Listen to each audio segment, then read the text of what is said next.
So let's look at a modern example of Michelson's interferometer, which is the LIGO experiment.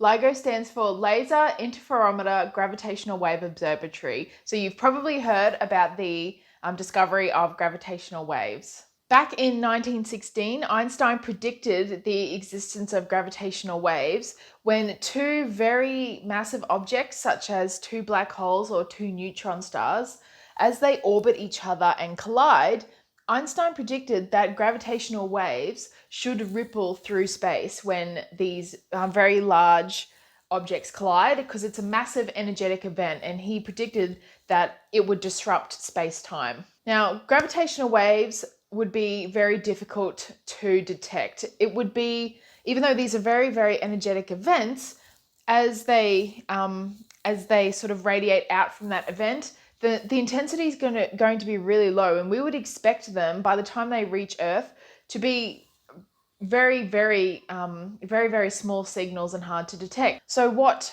was basically thought of to try and detect gravitational waves was to use an interferometer. So we know for an interferometer that if there is a path length difference between each of the arms, we would expect there be an interference pattern change. So if we have an interference pattern based upon whatever length the arms are, if one of those arms changes length for whatever reason, we would expect a shift in the fringe pattern. Remember, we've just talked about this.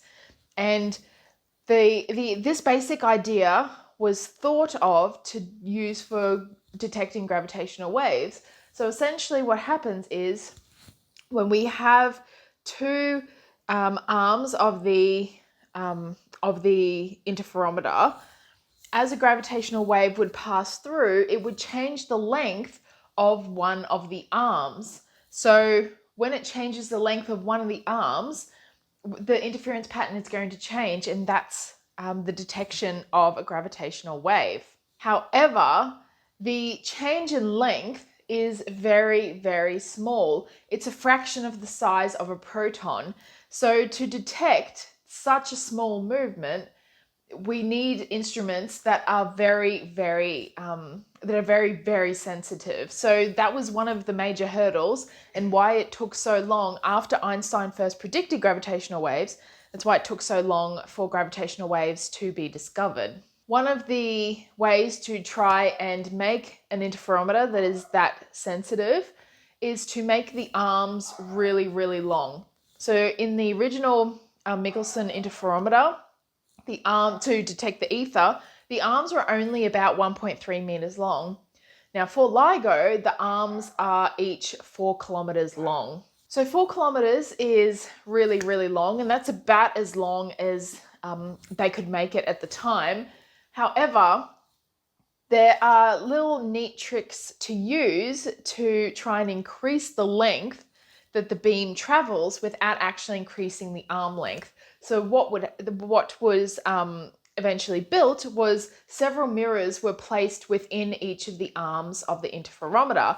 So what would happen is a light would travel through, and it would reflect off these mirrors that were in the arms many, many multiples of times, like 300 times, for example. And it would increase the effective distance traveled by the beams from, say, 4 kilometers up to 1,200 kilometers.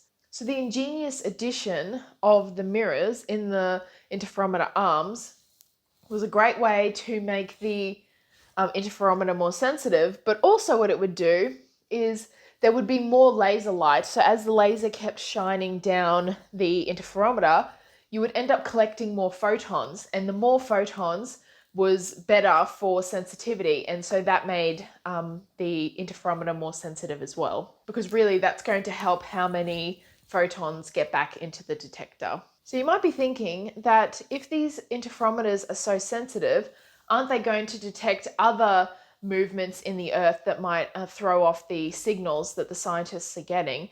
And yes, that's exactly correct. And that's why 2 detectors were built. So there is one built in Hanford, Washington, and there's another one built in Livingston, Louisiana, both in the United States. And that serves for a couple of purposes.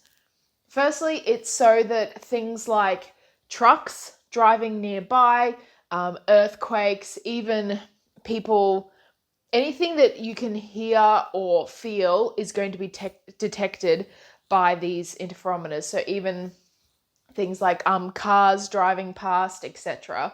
So all of these things get all the local stuff for each of the detectors won't be detected by the other detector, so the other interferometer. So they're placed in really far away places, but they can pick up local noises. So because they're so far apart though, they're not going to, all the noise signal that comes from local stuff isn't going to be picked up by the other one. Also, if they're both receiving a gravitational wave signal, it can help us triangulate where in the sky this signal might be coming from. There are other interferometers around the world though, so as LIGO hooks up to all of those and they set up collaborations with these other interferometers, we get not only more confidence that gravitational wave signals have been detected, but also we can help triangulate even better where in the sky this event might have happened.